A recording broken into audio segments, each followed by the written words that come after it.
Buonasera signore e signori, benvenuti a un nuovo appuntamento con Replay, in diretta oggi 13 novembre dagli studi di Teleuropa Network.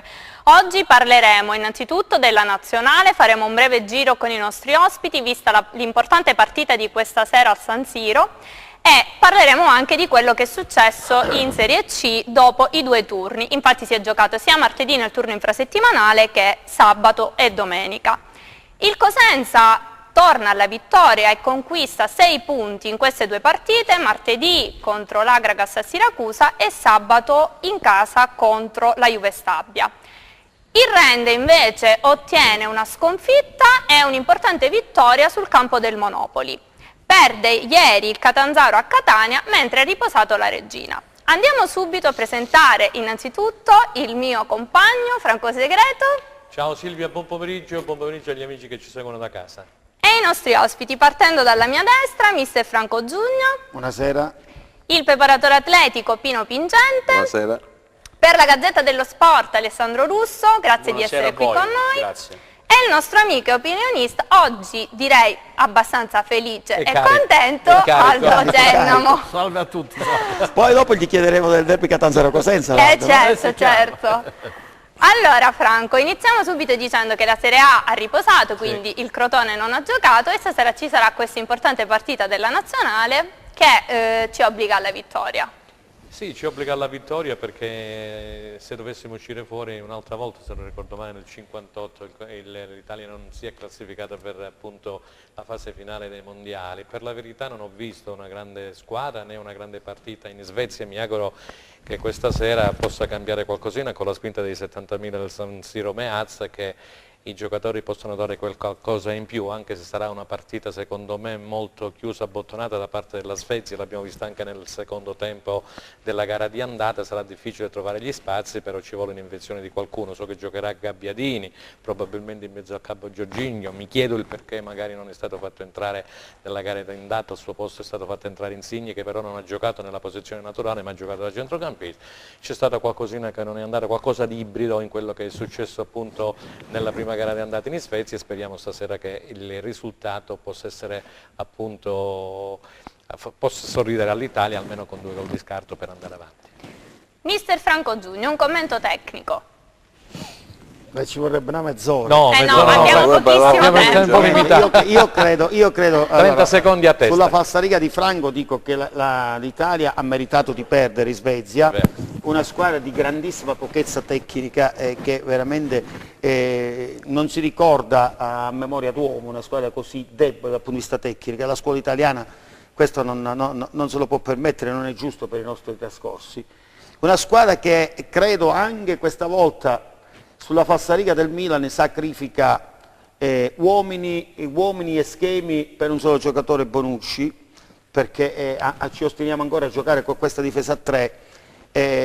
Questo preclude, è ovvio, perché se giochi 3-5-2 preclude l'impiego dei giocatori migliori che abbiamo adesso in Italia. Noi in Italia abbiamo penuria di grandi giocatori, quei pochi buoni che abbiamo ce li abbiamo sull'esterno, Insigne, Shaarawy, Florenzi, Bernardeschi, Chiesa, sono tutte ali e questo modulo preclude loro di giocare e quindi la squadra diventa assolutamente più povera dal punto di vista della qualità. Cioè, se poi come all'andata si pensava, ahimè, di giocare la partita sulla fisicità, no, mettendo Immobile e Belotti contro avversari che hanno l'altezza media 1,87 m e che fanno della loro forza la fisicità, e allora è veramente notte. Io credo, come dicevi tu, che loro giocheranno abbottonati, grande forza fisica. Io credo che bisognerebbe giocare con tanti giocatori di brevi linee, di grande qualità tecnica. Diceva ieri sera Tardelli che il calcio ha creato sempre entusiasmo, ma soprattutto tatticamente superiorità numerica con i giocatori bravi a saltare l'uomo. Se non ne fai giocare nessuno e all'ala fai giocare Darmian, oppure magari fai giocare Gabbiadini tenendo fuori Chiesa e probabilmente anche il Shaarawy, che in questo momento stanno guidando le loro squadre d'appartenenza, io lo so, spero da tifoso italiano. Io ricordo quando noi vincemmo il mondiale dell'82, lo vedemmo tutti a casa di Pino, eravamo tutti ragazzini. Di Pino Vincenzi? Sì, eravamo tutti ragazzini E lì ricordiamo una grande nazionale, giocatori di grande qualità tecnica. Io di questa squadra giocatori di grande qualità tecnica onestamente non è vero. Ho capito, ma hai già detto, Pino. allora, hai già detto tutto, il commento tecnico, quindi non so che cosa mi rimane da dire. Vabbè, Io sono ottimista per stasera per l'Italia, anche se dobbiamo fare molto attenzione, perché se prendiamo un gol secondo me poi è finita. Con queste squadre, come diceva il mister, qua che hanno una fisicità notevole, bisogna giocare in velocità, non bisogna metterle sulla rissa come abbiamo fatto l'altra volta e abbiamo perso, secondo me immeritatamente, anche se i valori diciamo, il valore della Svezia era una squadra che era alla nostra portata dove si poteva fare il risultato e quindi non abbiamo fatto nemmeno un gol là. Secondo me questa sera dobbiamo stare molto attenti, se no è dura per noi. C'è la convinzione che si può uscire veramente fuori dal mondiale per la seconda volta. Alessandro.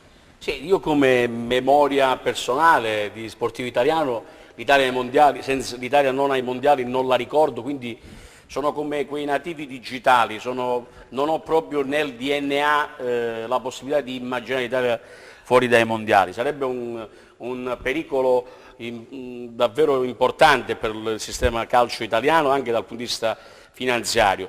Due cose su stasera, la prima che l'Italia facesse lo spareggio era pressoché scontato perché forse si dimentica che il girone dell'Italia per la prima volta quest'anno si passava solo la prima, l'Italia giocava con la Spagna, in questo momento c'è un gap tra l'Italia e la Spagna dal punto di vista calcistico, nazionale A, under 21, under 19, under 17, molto evidente, quindi insomma non c'era... era quasi scontato che si arrivasse allo spareggio. È evidente che dopo la partita con la Spagna, lo dicono tutti, lo confermiamo, l'Italia ha perso un po' il bandolo della matassa, perché si stava facendo benino dal punto di vista del temperamento, dal punto di vista dell'opportunismo e anche da come giocavano, la squadra era molto propositiva. Ora Ventura ha un jolly in mano, stamattina la Gazzetta dello Sport titolava tutto o niente ed è chiaro che è così, sono 90 minuti pazzeschi per il calcio italiano. Tra altre cose a Milano, e chiudo perché poi ci affidiamo ai 90 minuti classici, forse 120, forse anche calcio di rigore, per vedere e poi giudicare, perché poi i giudizi nel calcio ondeggiano all'improvviso, perché basta che l'Italia passa e si potrebbe dire tutto il contrario di tutto. Oggi è una grande giornata per Milano e per San Siro, tra altre cose in questi istanti, Franco se me lo consenti, all'Hotel Four Seasons di Milano è in corso, mi arriva proprio un WhatsApp in questo momento, la premiazione dell'amministratore delegato della Juventus Marotta, il presidente del Torino Urbano Cairo, manager sportivi dell'anno organizzato dalla Dise, l'associazione dei direttori sportivi italiani, modera Carlo Laudisa, che è il capo redattore per quanto riguarda il calciomercato della Rosea. Dopodiché San Siro è gremito come un uovo, saremo tutti quanti davanti alla TV a sostenere idealmente gli azzurri, perché chiaramente pensare un mondiale senza l'Italia è davvero una roba triste. Aldo. La partita l'Italia deve assolutamente passare, così dovrebbe essere, però giustamente come diceva Pincente, se prendiamo un gol siamo fritti.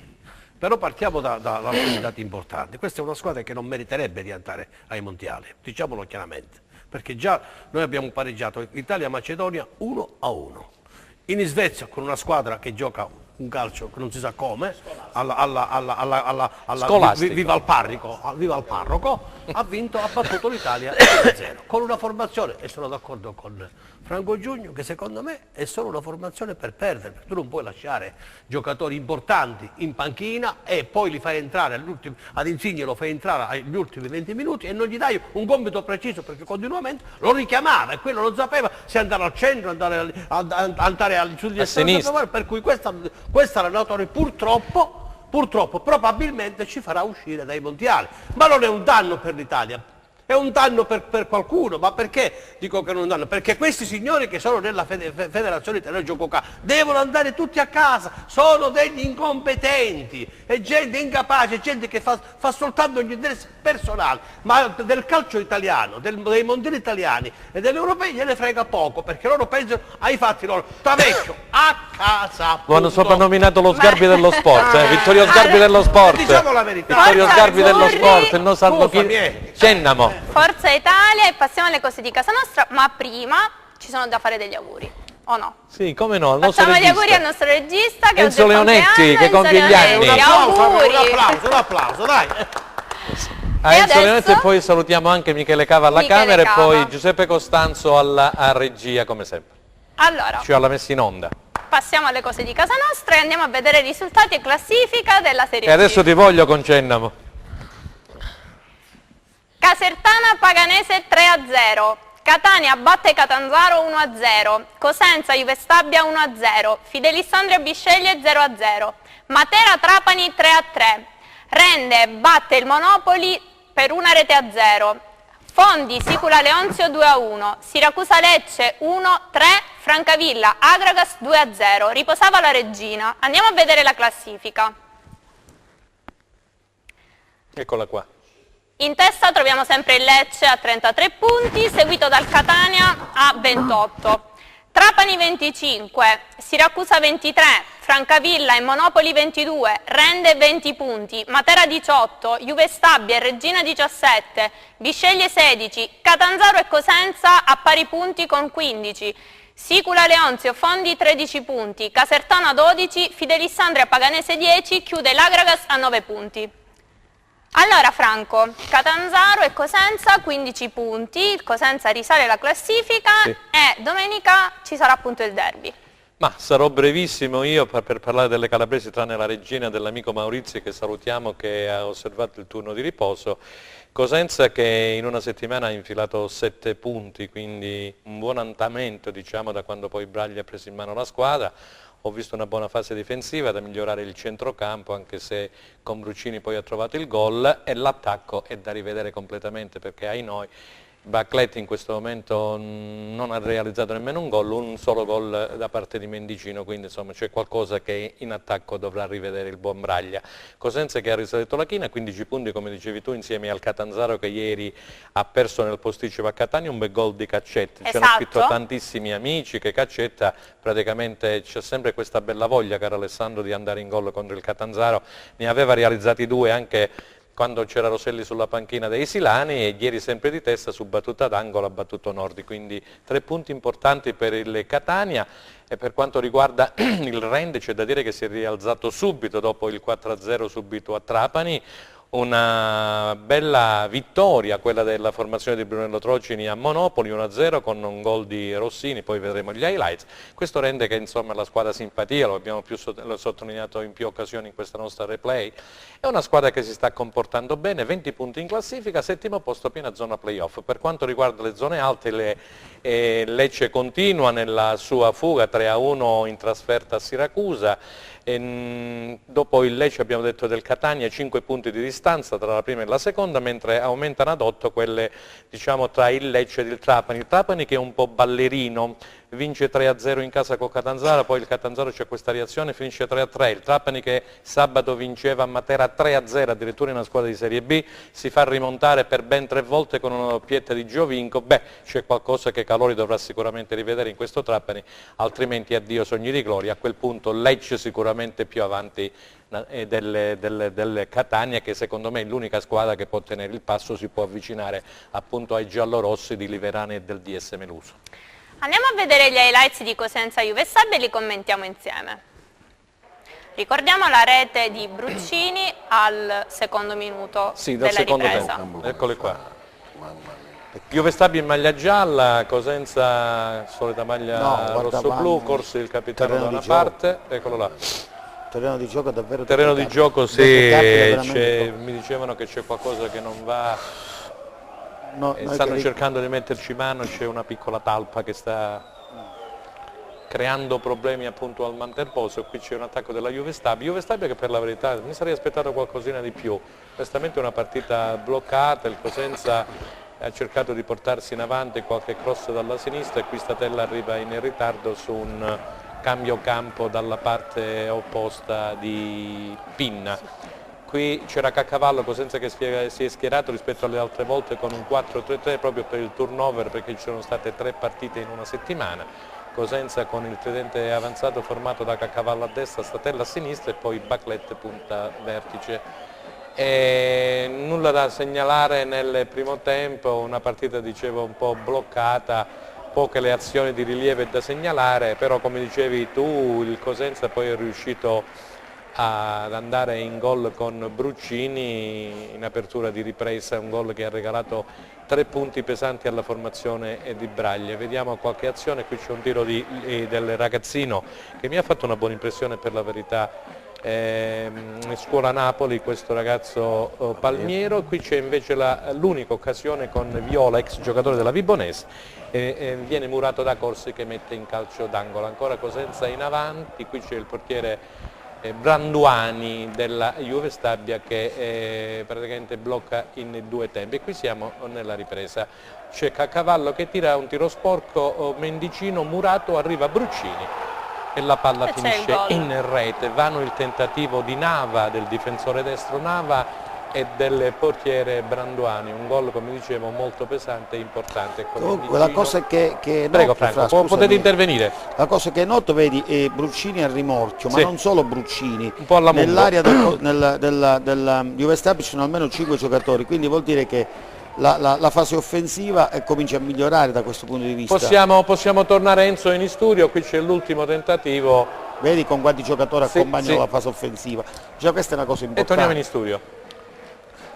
Allora Franco, puoi continuare tranquillamente. Questo volevo dire. Ho visto 2 o 3 cose interessanti. Io dico che è migliorata la fase difensiva. 2 terzi tempi di Blaquet quella che è migliorata tantissimo è la fase difensiva. Sì. Si vede che è una squadra, perché io ho visto 2 o 3 partite all'inizio, il Cosenza aveva problemi, non dico di tenuta, a portare a termine la partita a livello tecnico e tattico, c'era un po' di confusione, e con l'avvento del mister il presidente è stato in gamba a scegliere il mister Braglia perché è uno dei migliori, quindi si deve dare un po' di tempo per uscire da questa situazione. Infatti i frutti si stanno vedendo, ha trovato una squadra che non era sua, con dei giocatori, poi alcuni giocatori che l'anno scorso sono stati i migliori della categoria, il portiere, Statella, hanno avuto un'involuzione, non so per quale motivo. Io ho letto sui giornali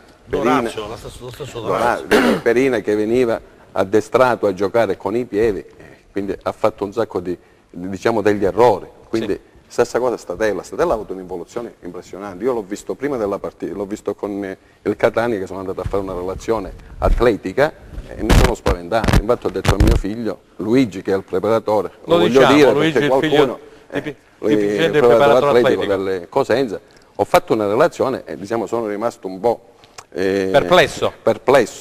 E poi il mister che ha fatto dei correttivi, aveva voluto con il preparatore fare un programma di lavoro e sta portando a termine il programma che avevano stabilito. Io ho visto con il Lecce una squadra che sul piano della resistenza riesce a portare a termine la partita, non ha difficoltà, magari ancora deve migliorare sulla... Mancano forse questi ultimi 10-15 minuti. No, non è questo, sulla reattività, rapidità. Poi la risalita pian piano sta avvenendo. L'unica cosa è quello che mi dispiace con il Fondi. Manca quella cattiveria a portare a termine la partita. Là all'ultimo minuto la partita la devi portare. E quindi sta migliorando anche su questo. Io credo che bisognerebbe insistere Franco Giugno e poi Alessandro bisognerebbe insistere sul 4-3-3. Solo per il fatto che noi non abbiamo, purtroppo, noi in alcune occasioni abbiamo giocato col doppio centravanti. Sì.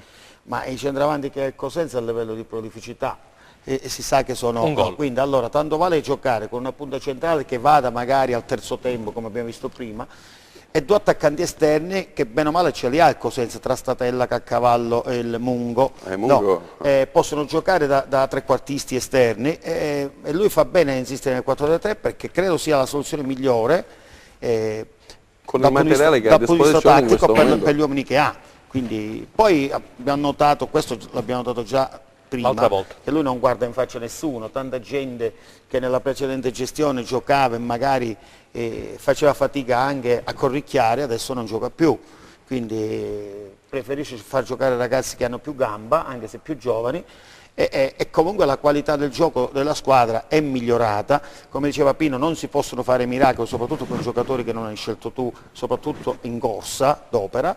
Però la squadra è migliorata, adesso ha l'impressione di essere più squadra, ti dà l'impressione che può fare comunque risultato dappertutto ed è destinata a migliorare. Poi se il Presidente a gennaio farà un piccolo sacrificio per accontentare il mister, Il Cosenza, l'ho detto in tempi non sospetti, arriverà tra le prime 5-6, lo confermo adesso che viene da 2 vittorie consecutive. Alessandro, abbiamo visto un Cosenza più compatto e determinato e anche diverso nella formazione, infatti a parte il 4-3-3 mister Braglia ha deciso di lasciare in panchina dall'inizio Mungo e Mendicino e far scendere dal primo minuto in campo Caccavallo. 3 partite in una settimana chiaramente invocano il cosiddetto turnover. Sono state 3 partite differenti, quella col Fondi ha denotato, semmai ce ne fosse bisogno, che la squadra ancora non è completamente pronta ed avvezza ad essere squadra, però lo sta diventando, con delle difficoltà oggettive e di natura temperamentale, soprattutto in alcuni difensori,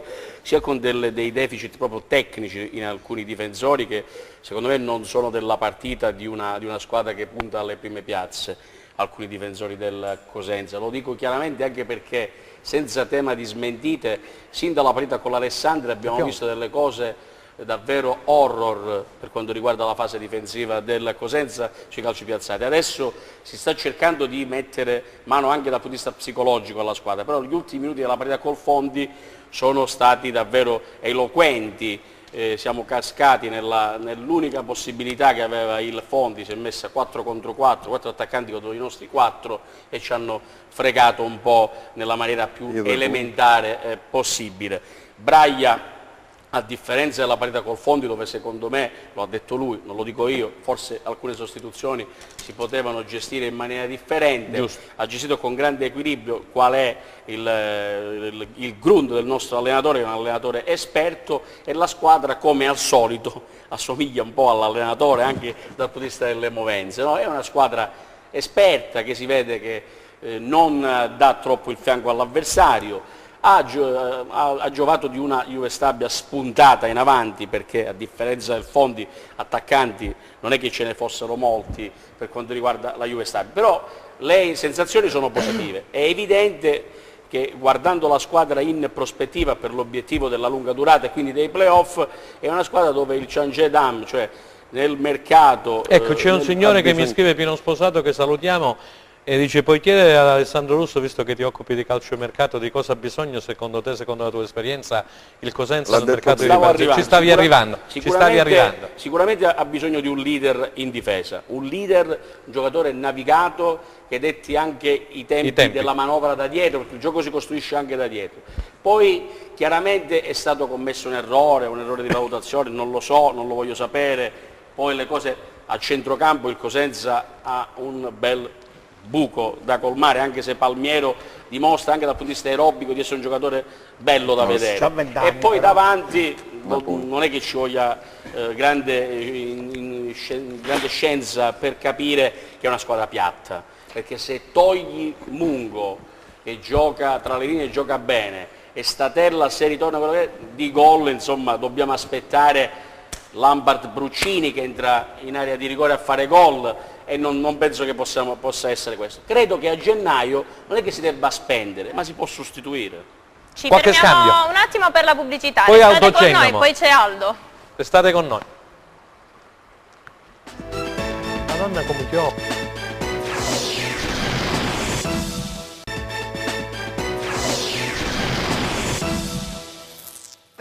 Bentornati nella seconda parte di Replay. Allora, eravamo arrivati ad Aldo. Aldo, oggi sei più felice, no?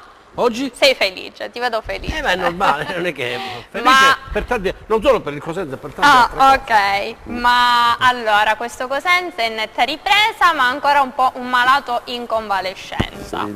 Cosa bisogna fare per proseguire su questa striscia di risultati positivi? Bisogna fare quello che sta facendo Braglia. Bisogna fare quello che stanno facendo i preparatori del Cosenza, che hanno portato finalmente la squadra a combattere. Abbiamo visto ieri, il pressing che facevano i giocatori sugli avversari, vuol dire che si stanno allenando, che fisicamente incominciano a stare meglio, vuol dire che incominciano a capire i metodi e lo schema di gioco di quello che vuole Braglia. Come ha detto Franco Giugno, gioco con questo 4-3-3 con 2 esterni che sono capaci di stare sugli esterni e non gente che sta al centro e fanno le belle statuine. Ci vuole un Cosenza che si muove in tutte le zone del campo, il cosiddetto movimento di Heriberto Herrera. storia, era quello ci vuole. Che grande. Questo è un grande, questo è un pezzo di storia, è un grande. Il Cosenza, poi c'è un'altra cosa che il Cosenza deve vincere, i cosiddetti iettatori, perché non ci sono le persone che aspettano che il Cosenza la domenica perde, oppure se vince aspettano che la squadra che è sotto il Cosenza, che è sotto il Cosenza vinca perché deve superare il Cosenza, cioè tutto questo movimento, perché altrimenti non si capirebbe come mai siamo a 1200 persone che andiamo al campo. Ci vuole Allora, veramente 789 paganti. paganti. 789 Altrimenti paganti. allora questo, analizzando invece il tutto, Un peccato. bisogna dire che finalmente siamo da 3 domeniche che abbiamo 3 risultati di così, da 2 domeniche non prendiamo gol, io ho visto un'ottima difesa, finalmente registrata. fase difensiva registrata, a centrocampo Bruccini incomincia ad essere il Bruccini che tutti noi conosciamo, finalmente. Braglia mette da parte elementi che probabilmente ritiene che non vanno a suo caso, li ha messi in panchina. Poi anche, in alcune partite. Poi ha fatto il turnover, come dice giustamente Alessandro. Questa è una squadra che deve combattere per arrivare, e sono d'accordo con Franco Giugno, ancora una volta, arriverà tra il quarto e il quinto posto. Troppe volte tu sei d'accordo con me. Ma no, è perché tu sei uno che tecnicamente sei bravo. Io vengo a scuola da te se vuoi, ma ti riconosco queste capacità. Peccato che ancora non hai trovato una panchina. Io vorrei però dire una cosa, Franco, permettetemi 30 secondi, una piccola digressione. Non bisogna caricare questa squadra di troppe responsabilità, cioè passare dalla partita col fondo una squadra praticamente di brocchi. Io il lunedì successivo ero preoccupato, l'ho detto spesse volte, caro mister Giugno, tu ti ricorderai, no? Non dobbiamo passare da una fase all'altra. È una squadra che, come giustamente sottolineava Silvia, è in convalescenza, giocatori importanti, alcuni dei quali si devono ancora calare nelle pieghe di questo campionato che non è di grande livello, lasciatemelo dire, e naturalmente quando anche gli altri si caleranno, quelli gli altri della Rosa, il restante 30-40%, il Cosenza naturalmente si tirerà fuori da questa zona di 15 punti, però poi vedremo più in là. Io direi di non caricare troppo, mister, di troppa responsabilità a questa squadra, non so se siete d'accordo, e di camminare a fari spenti per il momento. Noi stiamo dicendo che il Cosenza arriverà a quel posto dopo gennaio, perché a gennaio ci saranno, come dice Alessandro, un difensore che deve guidare la difesa, un altro centrocampista che affianca Bruccini, Palmieri ed altri, un attaccante che fa 10-15 gol, il Cosenza ci fa. Perché io credo che se è mediocre questo campionato, il Cosenza potrebbe essere una spanna in più rispetto alle squadre mediocre che ci sono. Franco Giugno. No, vabbè, credo che non sia eccessiva carica, no? E parlare di quinto, sesto posto, cioè, no, ma tu vieni dalle macerie però, Franco. Sì, però stanno recuperando. Vieni dalle macerie e stai recuperando come pian diceva pianino. prima Pino, hanno una garanzia questi ragazzi. Per quanto riguarda questa categoria, il Cosenza ha indubbiamente come allenatore un top player. Ha sempre lottato negli ultimi 5 anni per le primissime posizioni. Se no davvero magari pare che stiamo qui a fare sempre i bastiani contrari. Cioè Braglia per questa categoria è un top player. I risultati si incominciano a vedere, ha delle idee molto chiare, è un toscano fumantino come piace a me, nello spogliatoio comanda lui, e come è giusto che sia, si assume le responsabilità di quello che fa e la squadra è cresciuta. Io credo che crescerà piano piano ancora. È ovvio che per fare quel salto di qualità che diceva giustamente Alessandro, bisogna andare sul mercato a gennaio, completarla con 2 o 3 elementi, non 7-8, no, 2 o 3 elementi ma di qualità per fare l'ulteriore salto di qualità, e Cosenza arriverà nei primi 5-6 posti. Questo è il mio parere. Io sono d'accordo con te. Ascoltiamo le parole di mister Braglia e poi rientriamo per i commenti. Poi rientriamo convincente. Braglia. Noi dobbiamo cercare di tirarsi fuori dai guai, poi dopo se si vince è meglio, però dobbiamo stare ordinati, dobbiamo stare tranquilli, dobbiamo superare un sacco di cose ancora. Per Fabio lo dimostrano i risultati, sta facendo bene, c'è una bella squadretta, vivace, gioca un bel calcio, perciò quando ti viene a mancare Paponi, Morero, qualche se allievi per me è bravo, però sono contento per Fabio, se lo merita. Con me lui si è sempre comportato bene, anzi mi dà anche più di una mano, perciò io gli auguro solo ogni bene. Cosenza piano piano dobbiamo capire certe cose, stiamo avvicinandosi, però ogni partita c'ha un'insidia, noi non possiamo permetterci nemmeno di rilassarci un attimino, dobbiamo continuare a giocare, continuare a fare il nostro dovere e poi vediamo alla fine. Allora, Barclay ha avuto un problema, io l'ho sostituito prima che si facesse male. Il modulo è perché non mi piaceva che i centrocampisti ballassero molto, perché loro spingano molto sugli esterni, e dato che venivamo da 2 partite di già, ho pensato un attimino anche a tutelare la squadra e affidarmi anche alle qualità dei singoli, cioè non è niente di io poi sono abituato anche a cambiare il modo. L'importante è avere la base, che è a 4, poi il resto si può variare tranquillamente in base anche alla partita. Tutto qui. Allora Pino, il livello in Serie C è scarso quest'anno, però al di là di questo, come diceva Alessandro, giocatori, cioè questi sono campionati, nonostante il livello è scarso. Io ho avuto la fortuna di farlo al sud e al nord, e deve avere grande determinazione, aggressività e naturalmente deve avere anche qualità, se no non vai da nessuna parte. Poi quello che manca secondo me, non me ne volete, un leader a noi ci manca, che nei momenti cruciali diciamo, della partita riesce a prendersi la squadra e portarla nella direzione giusta. Io non lo so chi potrebbe essere un leader, Loviso da noi. Io ho avuto giocatori, leader veri, De Paolo ed altri, che la squadra quando era in difficoltà diciamo, se la chiamava a raccolta. Io non lo vedo un leader, perché parliamo di giocatori, prendi i giocatori a destra e a sinistra, i campionati si vincono con i leader, devi avere buoni giocatori, però se non è uno che nei momenti topici della partita riesce a spronare la squadra, a portarla avanti. Però in queste categorie secondo me ci vuole grande aggressività. Sono d'accordo con Franco quando dice che questo campionato è mediocre, Alessandro che dobbiamo prendere giocatori, però innanzitutto dobbiamo risollevarci, arrivare a gennaio in una classifica diciamo fra il quinto, sesto, settimo posto, sicuramente ci arriviamo perché i giocatori ci sono di qualità. Lasciamolo lavorare al mister, vediamo quello che succede. Io sono fiducioso ed ottimista.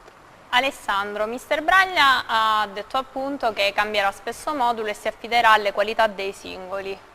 Lasciando solamente invariato il reparto a 4 difensivo. Come dargli torto, giusto così. Poi è un campionato dove anche l'energia psicologica e anche atletica può fare la differenza. Fino ad ora io ho visto solo 3 partite dal vivo, si nota un deficit tecnico oggettivo della categoria che rispetto alla C storica è caduta in picchiata, ma anche la B è caduta in picchiata, quindi diciamo che c'è un certo livellamento a mio avviso verso il basso. Ciò non vuol dire che il Cosenza si deve adeguare. Mi è piaciuto molto ieri Buffon quando parlando dell'Italia, della partita con la Svezia, non ci dobbiamo adeguare alla mediocrità.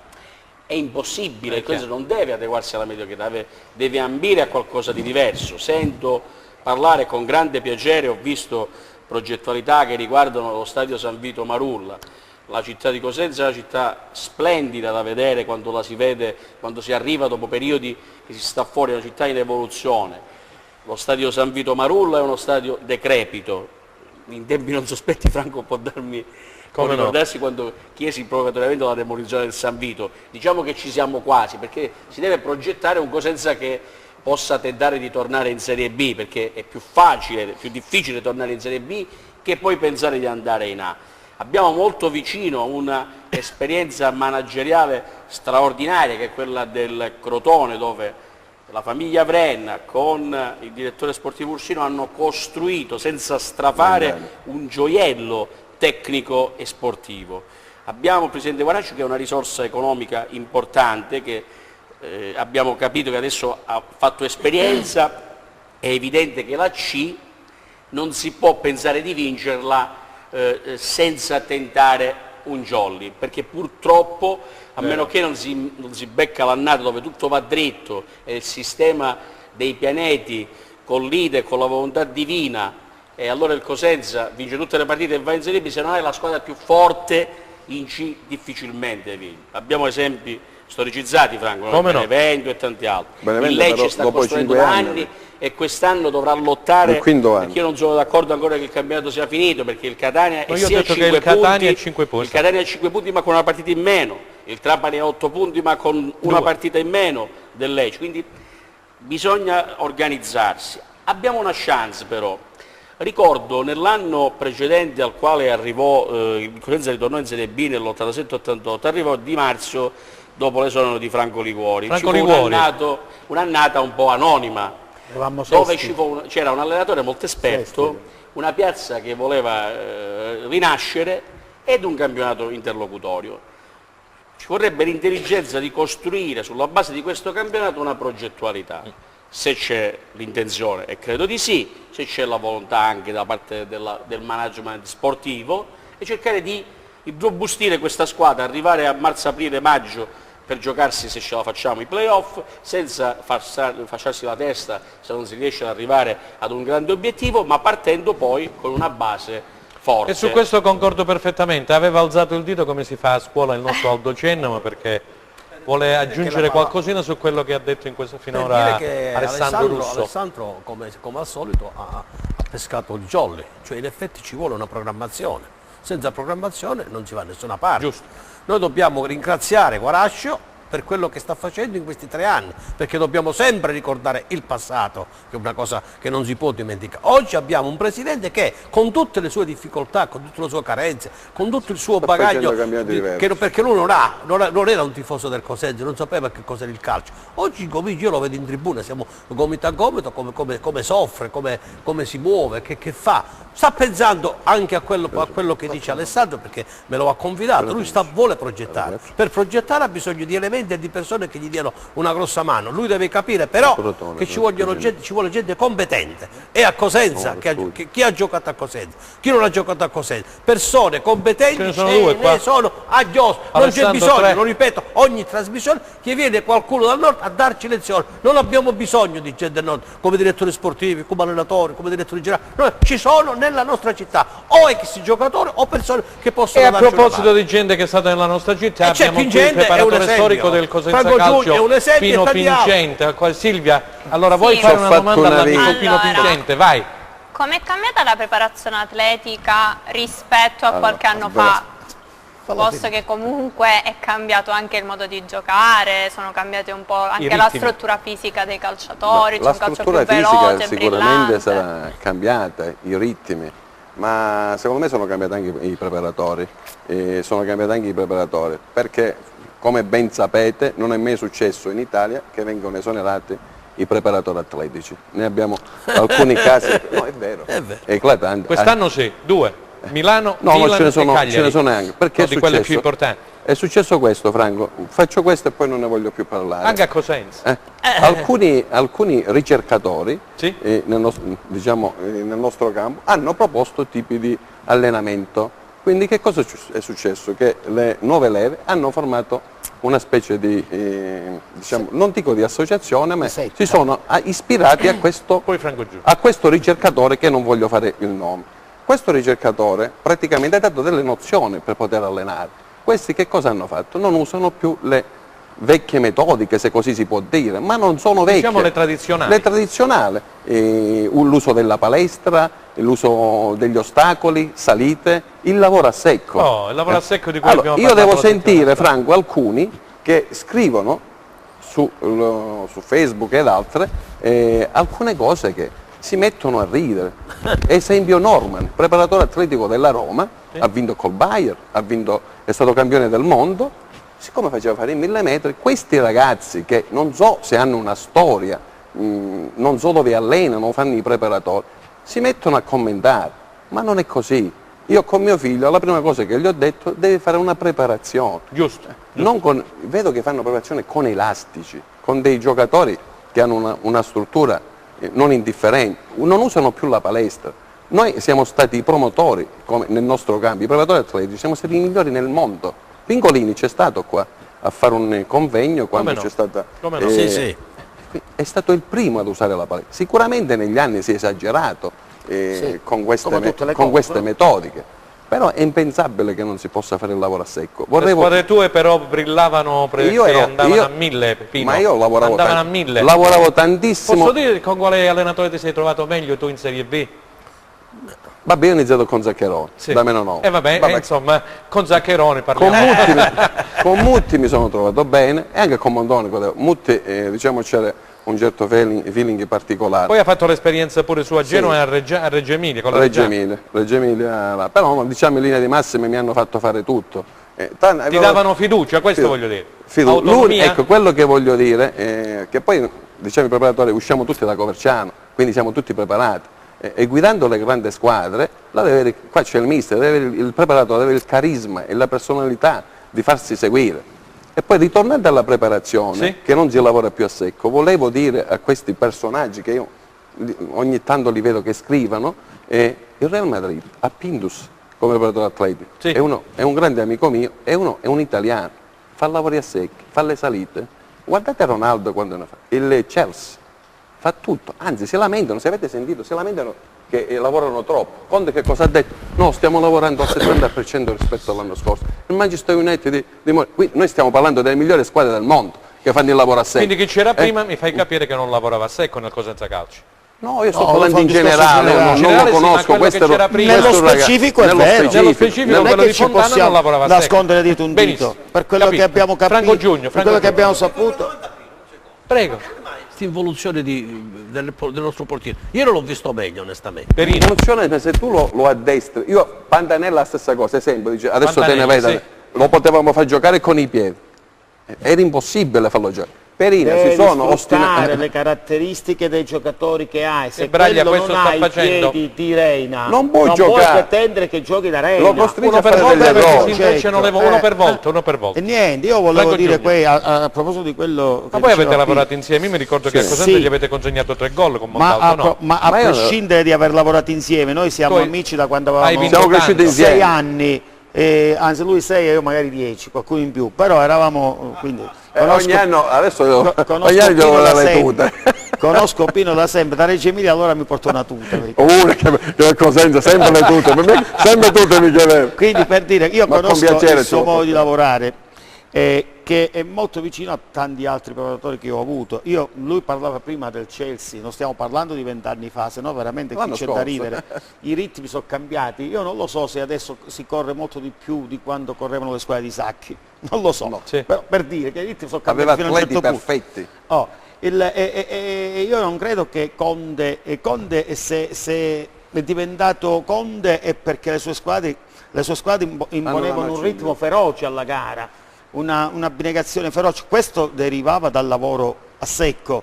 Non credo che il lavoro con la palla possa imporre quei ritmi, cioè bisogna allenarli quei ritmi. Io non faccio il preparatore atletico, Sì, però mi ma sono adesso abbasso di tanti bravi preparatori atletici, qualcosa l'ho imparata. E le squadre di Conte erano famose perché avevano quelle accelerazioni. Io ricordo che la Juve del primo Conte vinse il campionato con Matri e Pepe, cioè voglio dire 2 giocatori di Serie B. Vinse perché imponevano agli avversari un ritmo. Ma se non c'è questo... È una condizione fisico-atletica nettamente superiore e quindi le allenavano a secco, ma è stato 5 anni fa, no? 35 anni Benissimo. fa, quando si allenava facendo così, insomma. Silvia, allora io Allora, direi praticamente di chiudere questa prima Faccio parte. solo una domanda a te. Prego, su Cosenza ancora? Su Cosenza. È il momento giusto per il derby? Sì. Ma penso proprio di sì, perché in effetti... È il momento giusto per il Per il derby. derby? Ah sì, perché C'è piove la pioggia a che- dirotto e quindi non si sente la voce. No, direi di sì perché il Cosenza ha preso fiducia, più fiducia in se stesso. Abbiamo parlato nelle altre trasmissioni quando veniva da sconfitte pesanti, era una squadra sfiduciata, una squadra che praticamente la palla scottava nei piedi dei calciatori. Adesso con i 7 punti in 3 giornate, anche compreso l'infrasettimanale di Siracusa contro l'Akragas, hanno dato linfa e ossigeno ad un gruppo che ho visto più compatto, più solido e quindi penso che arrivi al momento giusto. 2 squadre che sono uguali in classifica, hanno gli stessi punti, 15 e 15. Catanzaro che ha mandato via R con Dionigi sta andando a corrente alterna. Il Cosenza con Braglia inizialmente non ha fatto bene, ora si è messo sulla giusta via, insomma io penso che capiti proprio a puntino per saggiare un po' la grinta, la determinazione, l'accortezza tattica, come dire, la solidità di quella difesa che abbiamo visto ultimamente che da 2 giornate non prende gol.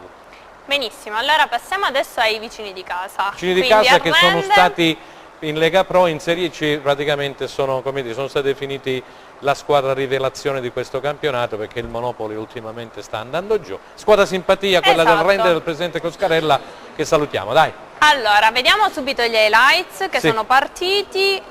Ecco qua, Monopoli, il render riesce subito a rialzare la testa dopo il 4-0 che aveva subito a Trapani, rende in maglia biancorossa un po' come il Cosenza, a mo' di rugby, per linee... Non mi piace per niente. Non ti piace? No, nemmeno quella del Cosenza. Ti piace, Alessandro, questa maglia del render biancorossa? Per il render penso che sia una bella maglia. Orizzontale, tipo rugby, a mo' di rugby, tipo Pro Patria, la ricordate, anche se i colori erano diversi.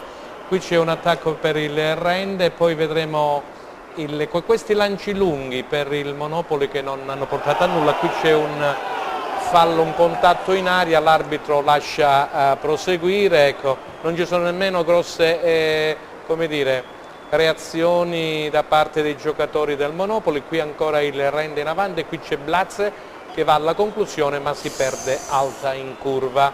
Rende, che dicevamo, ha vinto per 1-0 con un gol di Rossini, aveva cambiato qualcosina per il turnover il tecnico Brunello Trocini. C'è stato Modici dal primo minuto, uno dei fratelli del Milan, di quei ragazzi della primavera, aveva dato spazio anche ad altri giocatori tipo Godano per esempio.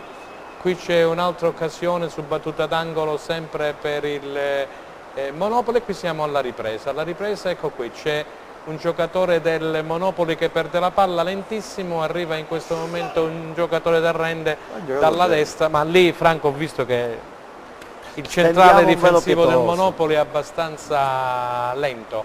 Un cross dalla destra e qui c'è il gol di Rossini. Esatto. C'è il gol di Rossini, c'è stata un'apertura dalla sinistra, poi l'ha rimessa Germini, mi pare che l'ha rimessa verso il centro, e Rossini in semi rovesciata ha messo in gol. Quindi qui vediamo i tifosi del Rende che sono andati, pochi tifosi del Rende che sono andati a sostenere la squadra, ma ci sono sempre anche a Monopoli. C'erano anche a Trapani. Sì, a Trapani. E quella semirovesciata di Rossini che urta alla traversa interna e poi termina in rete.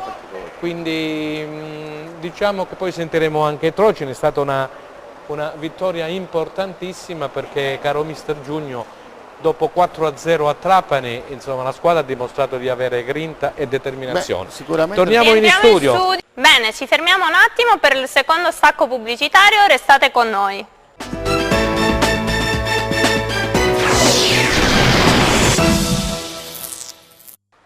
Terza e ultima parte di replay. Allora, partiamo da Alessandro, abbiamo visto gli highlights del Rende.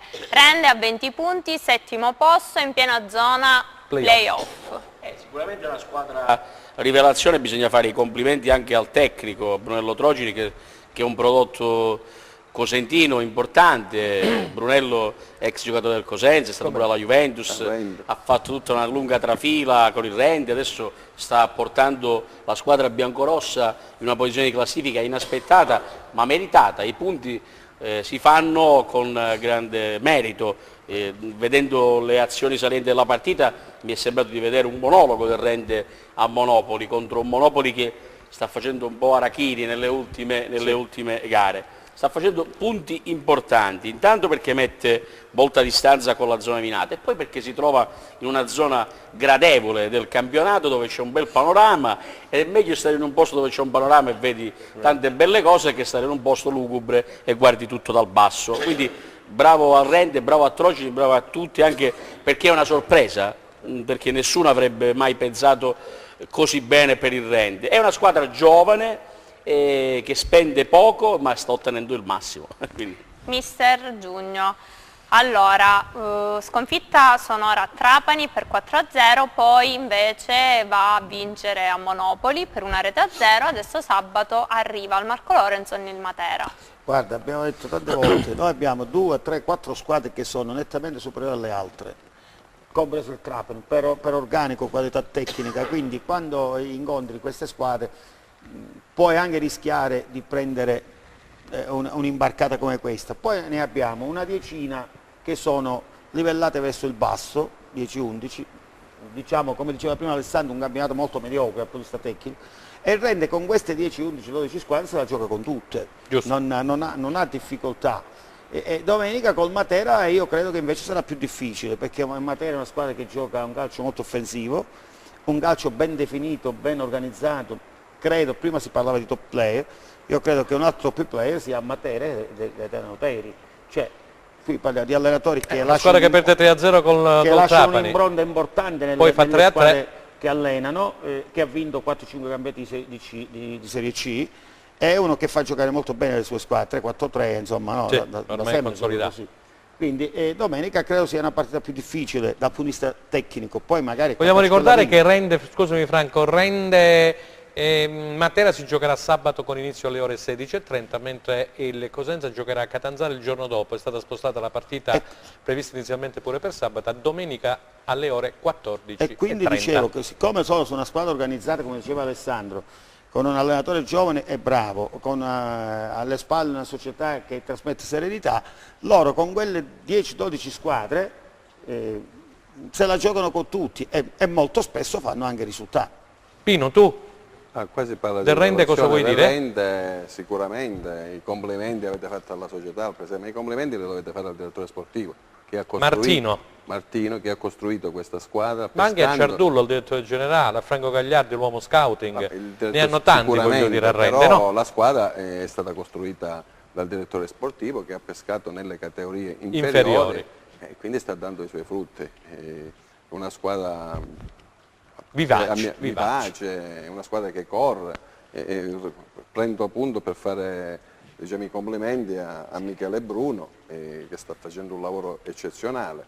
Il Rende, diciamo, è sulla buona strada, penso che non avrà problemi per salvarsi, secondo me arriverà. E se ne ha 20 adesso, ce ne vogliono 39-40, figuriamoci. È a metà strada. Faccio i complimenti. Aldo l'aveva già detto all'inizio però delle nostre trasmissioni quest'estate, Silvia, quanto tu ancora non c'è, che aveva pronosticato il Rende che avrebbe fatto un buon campionato, e in effetti i fatti gli stanno dando ragione ad Aldo, che aveva detto il Rende con Brunello Tocci. Franco, vedi?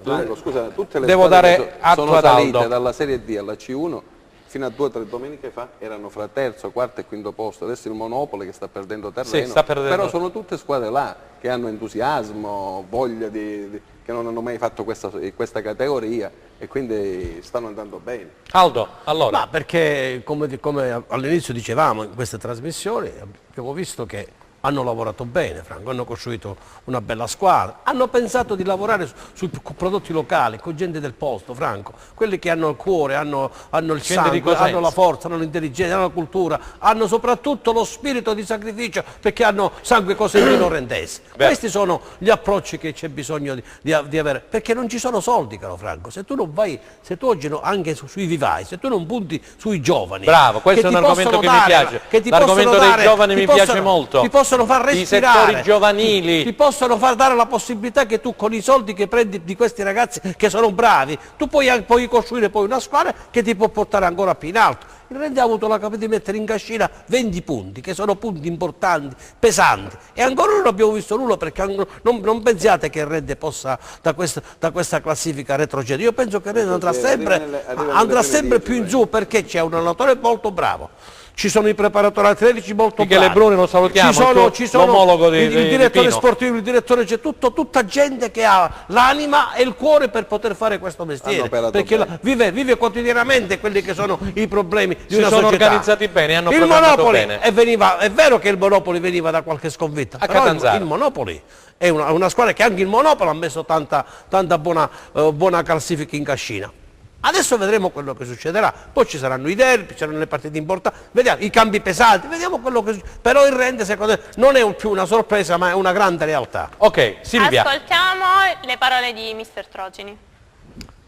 Sentiamo Brunello. Penso che abbiamo avuto un approccio positivo alla gara, con grande attenzione, con grande voglia di cancellare la partita di Trapani 3 giorni fa, che certamente era una partita che si poteva perdere, ma che i ragazzi che abbiamo affrontato in maniera non idonea.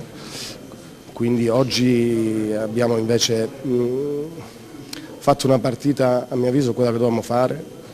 A livello tattico c'è poco da dire, perché ci si trovano 2 squadre che giocavano a specchio, quindi si è giocato molto sui dettagli, sui calci piazzati, su alcune uscite da entrambe le parti, e siamo stati veramente bravi su un campo difficile contro una squadra che sta facendo un campionato per me strepitoso, quindi sono veramente contento di questa vittoria. La realtà è che io avrei dovuto cambiare già Trapani, perché non c'è la possibilità, non c'è stata la possibilità di preparare nella maniera adeguata la partita di Trapani, perché abbiamo giocato in notturna con la Sicula, abbiamo riposato il giorno dopo ancora abbiamo fatto 10 ore di pullman e poi siamo andati a giocare. Però ho pensato che avrei dato un messaggio sbagliato alla squadra dopo una vittoria importante, e facendo un'ottima partita 4 giorni prima cambiare tanto sarebbe stato come dire ai ragazzi andiamo lì a perdere, e non era quello che volevo dare ai ragazzi, quindi questa è una naturale conseguenza del fatto che moltissimi giocatori hanno fatto 2 partite in 4 giorni e dovevo cambiare qualcosa. Il nostro campionato è chiarissimo, cioè che è quello che ci dobbiamo salvare, che dobbiamo sudare ogni benedetto punto, ogni partita. Siamo ben consci di quello che è il nostro ruolo e in questo momento stiamo facendo bene, dall'inizio dell'anno stiamo facendo bene, però sappiamo che arriveranno anche momenti tristi che dobbiamo prendere con maturità ed equilibrio, stessa con la quale viviamo adesso questi momenti magari di entusiasmo. Il campionato in assoluto penso si stia delineando, no? Con quelle 3 squadre che hanno certamente qualcosa in più di tutte le altre, che si giocheranno la vittoria fino alla fine. Allora Alessandro, volevi commentare le parole del mister Del Rende? Sì, un'ottima dialettica, sì. Lo vedo Bravo. molto convinto Bravo. e in crescita, perché io lo ricordo da giocatore, poi ho seguito anche la sua trafila come allenatore, adesso è lui che ci chiama ad osservarlo, nel senso i risultati parlano da sé, ha parlato anche con intelligenza del trittico delle partite che ha giocato, perché mi sembra che stia crescendo proprio come personalità. Io il Rende non l'ho visto giocare per intero, devo essere onesto. Dal vivo forse? Dovrò andarlo a vedere, spero di andarlo a vedere nella partita appunto proprio contro il Cosenza per vederlo dal vivo. Però tutti quelli che mi dicono che la squadra è molto organizzata, che è una squadra coesa e che fa dell'entusiasmo e della brillantezza le sue doti migliori. Poi il Marco Lorenzo è un campo ideale per questo tipo di squadre, giusto Franco? Perché corrono, conosce bene gli spazi, però c'è da dire che anche, sta facendo anche qualche punto importante fuori casa, quindi non può essere solo il Marco Lorenzo. Che Trogini sia un prodotto importante della cosentinità, è un brillante professionista, si esprime con grande capacità, ha una bella dialettica, davvero complimenti. E allora complimenti al Rende che, lo ripeto ancora una volta, giocherà sabato al Marco Lorenzo con inizio alle ore 16:30 contro il Matera di Auteri. Una partita che seguiremo perché va seguita, molto importante per le 2 squadre. Silvia. Allora, chiusa la parentesi del Rende, andiamo in casa del Catanzaro che ha perso ieri a Catania, vediamo, no, queste lì sono le immagini del Cosenza. No, questo è il Cosenza, Enzo, dobbiamo cambiare, dobbiamo andare a vedere Catania-Catanzaro 1-0. Dobbiamo vedere Catania-Catanzaro 1-0, gol, lo ricordiamo, dell'ex rossoblu Cristian Cacetta. Vediamo se ci siamo. Arrivano. Comunque, eccole qua. Catanzaro in maglia bianca, solita maglia rosso-azzurra per il Catania, calzoncini azzurri, il Catania che praticamente nel primo tempo ha messo alle corde il Catanzaro, che si è difeso adeguatamente. Comunque il Catania forse prima del gol di Cacetta avrebbe meritato qualcosina in più, c'è stato anche un gol annullato, poi vedremo per quale motivo. Qui c'è un tiro dalla distanza di Lodi, anche un'altra punizione di Lodi che Nordi la prima la respinge, la seconda invece c'è una deviazione in barriera e finisce in calcio d'angolo. 10.000 caro Alessandro al Massimino di Catania, è il minimo, no? Che ci si possa aspettare da una realtà così importante che viene dalla Serie A da 2 stagioni a questa parte. Ancora Catania in avanti con Di Grazia, il portiere Nordi qui ci mette una pezza in calcio d'angolo, sempre alla battuta delle punizioni Lodi, e qui da questo calcio di punizione possiamo andare indietro, c'è un colpo di testa di Aia che termina sulla traversa. Qui è stato molto sfortunato il Catania, poteva essere il gol diciamo che è un monologo, no? Com'è? È un monologo. È un monologo, sì, quello che diceva all'inizio, è un monologo. Ancora Catanzaro in avanti, qui c'è il gol di Curiale, però viene segnalato probabilmente, mister, un fuorigioco, e quindi non ci sono delle proteste importanti. Qui c'è il gol, battuta d'angolo, lo rivediamo Enzo per favore, così come era successo con Cosenza di Roselli qualche anno fa, Alessandro, ad agosto di 2 o 3 anni fa mi pare, quando il Cosenza vinse poi con un risultato molto largo a Catanzaro, e Caccetta realizzò anche lì l'anno scorso. Sul primo palo, vedi? E qui sul primo palo Caccetta praticamente sale sull'ascensore e la mette in rete. Ancora qui c'è un altro colpo di testa di Caccetta e Nordi bravo a respingere. Catanzaro invece avrà un'occasione importantissima, lo vedremo poi con l'ex giocatore del Cosenza Letizia, che arriva ad un soffio. Qui c'è Canis che tira, la palla viene rimpallata, ancora Catanzaro, qui una delle poche occasioni, ecco Letizia, e qui praticamente si divora il gol del pari. Tira, lì c'è Tedeschi e Aia che non riescono a fermare la palla, arriva Letizia in velocità, e qui c'è invece l'ex giocatore della Juve Stabia Ripa. Un altro palo colpito da Ripa, marca il suo difensore, lo dribbla, tira. Mi è capitato di sentire spesso tanti allenatori dice sì, vabbè, abbiamo perso 1-0, forse siamo stati anche sfortunati. L'ho sentito dire anche ad altri, viene ammonito Sirri che non giocherà poi perché era in ci diffida. Sono tanti modi. Franco, che partita hai visto in questi pochi minuti di highlights? Una partita dove il risultato avrebbe dovuto essere almeno di 4-5 gol di scarto. Per il Catania.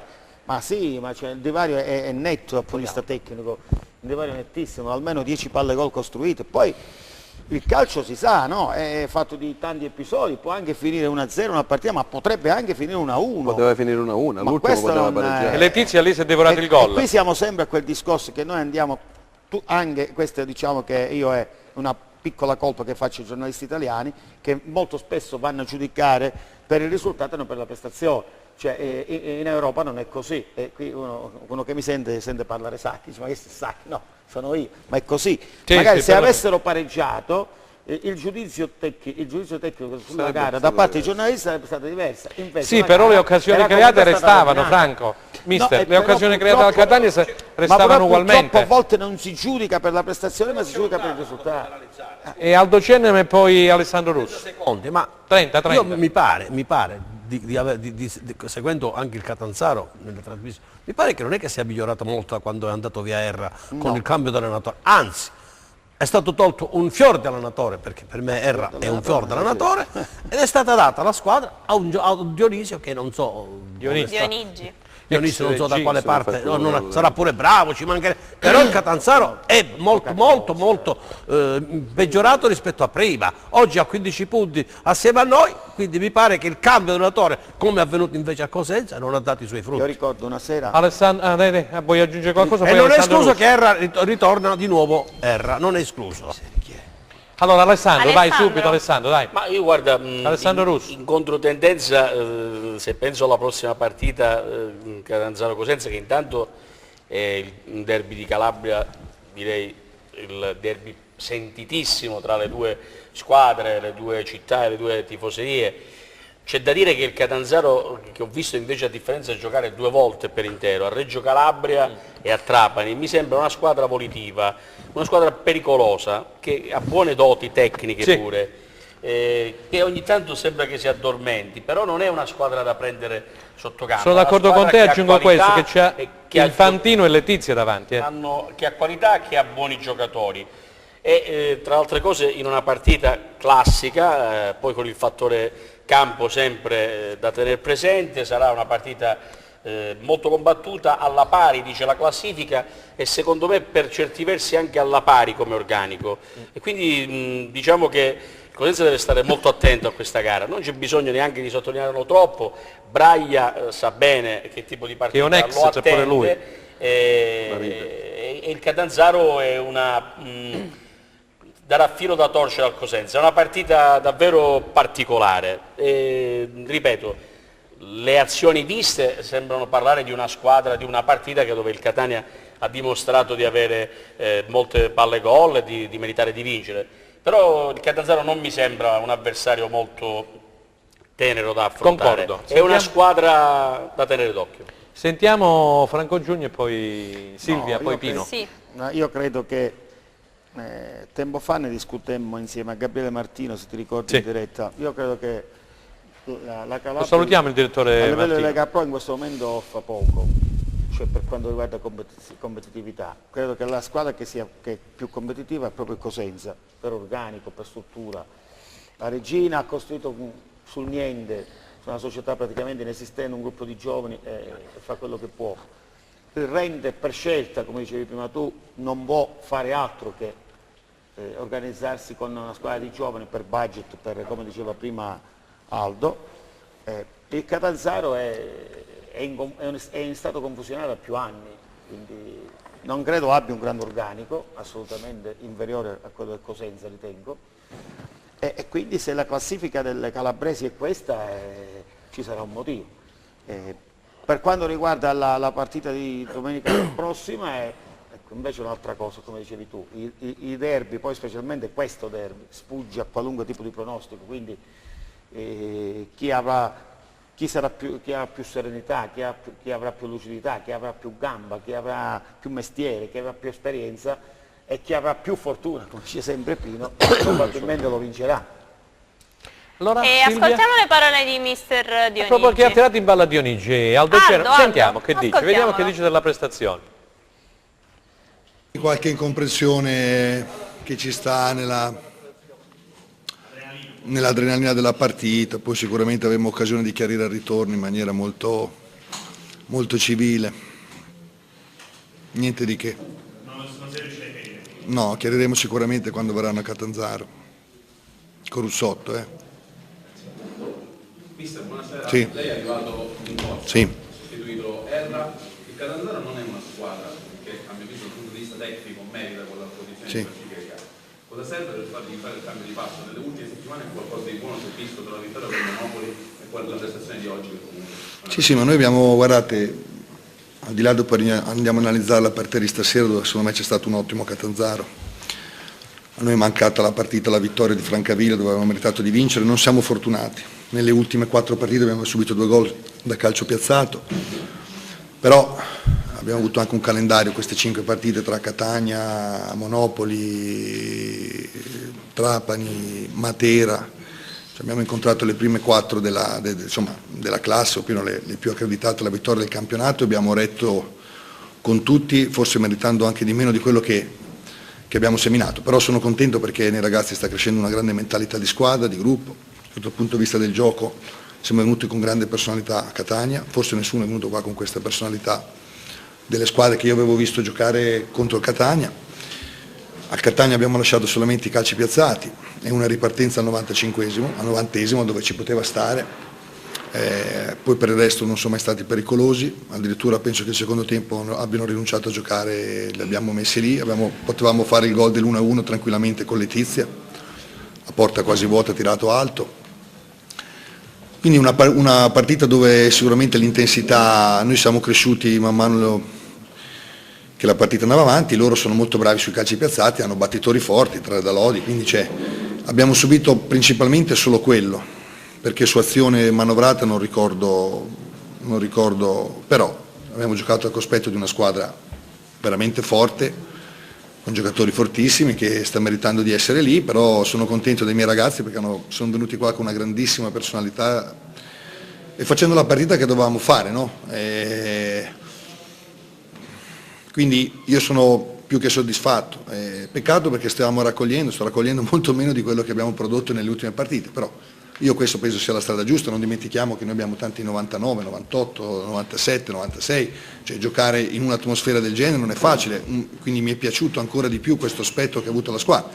Peccato perché anche alla fine poi avevamo anche pensato di portare a casa il risultato, però poi purtroppo questo gol su calcio piazzato ci ha rovinato tutto, dai. Aldo, volevi commentare le parole del mister? Sono veramente sorpreso. Sorpreso, ma proprio rimasto basito, come dice Franco Giugno, dalle dichiarazioni di un mister che probabilmente deve fare così perché è chiaro, sa che si sta giocando una bella partita a Catanzaro lui, quindi se lui non cerca di smorzare le cose, però noi abbiamo visto i highlights, abbiamo visto anche la partita, insomma, onestamente il Catania se avesse vinto il Catania 3-4-0 non sarebbe stato uno scandalo. È chiaro che il mister deve fare. Poi ho sentito un'altra cosa che bisogna capire, perché tra le righe non si capisce bene, quando dice che quando verrà il Catania a Catanzaro bisogna chiarire alcune cose, perché sarà successo sicuramente qualcosa o nello spogliatoio o in campo, quindi non sappiamo che cosa ci sia, insomma, vediamo.